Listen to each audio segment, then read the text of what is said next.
Hey there! If you're looking for a fun and easy way to earn rewards, including cash and prizes, check out the link in the video description.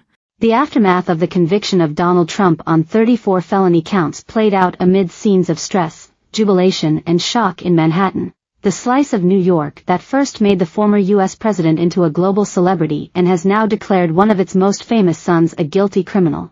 Police cruisers tore downtown after jurors announced they'd reached a verdict in Trump's hush money trial, and many New Yorkers had been glued to their phones waiting for the decision to be relayed. Mayor Eric Adams tried to reassure citizens that authorities were prepared for unrest. "I guess we all get what we deserve and this man is just a lowlife," said Joseph McGee, 62, who was standing on the corner of 6th Avenue and 8th Street. "Karma always get you. If it wasn't for this, it's for everything else he's done. It's a real good thing." Others were less sure. "This is going to hand him the election, no question," said Ashish Baja from Michigan. "I work in Dayton, Ohio, and you should hear what they say out there. They think it's a political bias case. It's polarizing to an already polarized base, and the unfortunate part is Biden's support is already quite low. They're not getting Biden's base out with this, they're getting Trump's," Baja added. Trump was not without support.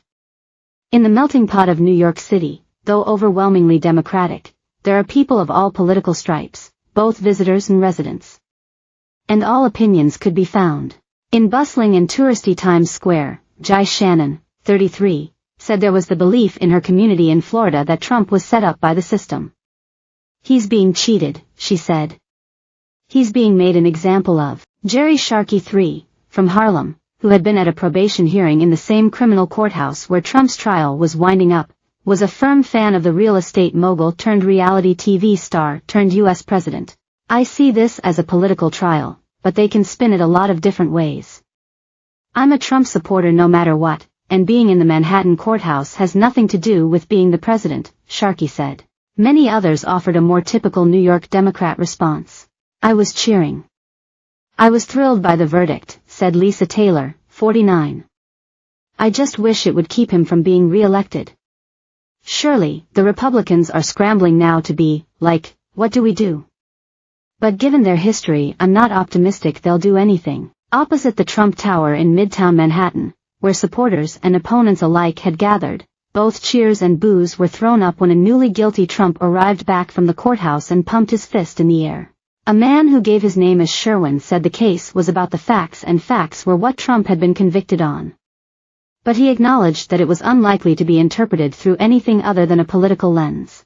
"America is flooded with division and we can't seem to be united on anything, and this kind of makes it more obvious.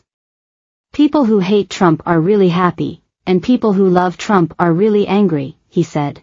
A pair of Belgian tourists said it was the same situation in their country, with a potentially divisive election being held next month. One said, "The question we ask is, what, can't they find anyone better? You've got two 80-year-olds running for office." Another visitor, from the Netherlands, said she considered Trump the most improper man ever. "How he thinks about women, he thinks he can do anything, lie about everything and it doesn't matter," she said. A trio of students stopped by to offer comment. "He embezzled, he bribed, he's mega racist," said Dee.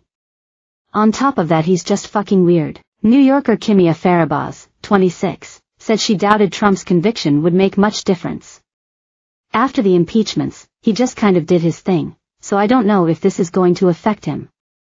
I feel like people older than me are more neoliberal and think this is a huge movement that he now can't vote in Florida but can still run, but people closer to my age are a little more pessimistic." On the corner of 51st and Broadway, Times Square entertainer Timothy Drayton said it would never happen that authorities would let a former president serve a jail sentence. "They will not let that happen for the generations that came before or after them.